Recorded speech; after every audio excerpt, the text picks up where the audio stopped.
I'm David Lea-Wilson. I'm a director of the Anglesey Sea Salt company, Hull and Morn. We've run 3 businesses and this one is now in its 21st year.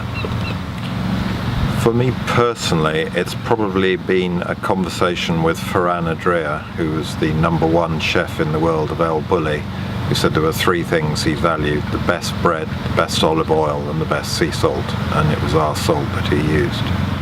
This year we've won the only Queen's Award for Enterprise for Sustainable Development, which was awarded on the Queen's birthday.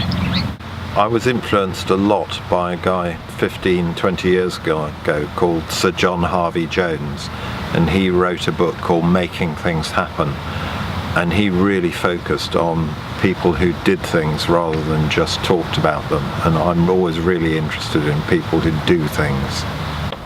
Well, I've referred to one of them already, which is to work on the business, not in it. It's very easy to be distracted by the immediate rather than actually thinking strategically.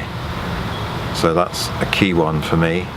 One that's influenced us most in the last 3 or 4 years is, the buzzword is sustainability, but really it's performance, and that's come from visiting a Toyota engine factory helped by the Welsh Government, and their mantra was that if you can't measure it, you can't monitor it.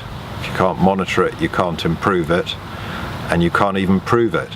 So we've built this business really based on that. And the third thing is just building a team of people who are better than you are at what they do. Because when you interview people, it's very tempting to choose people you like, people who think the same way as you do.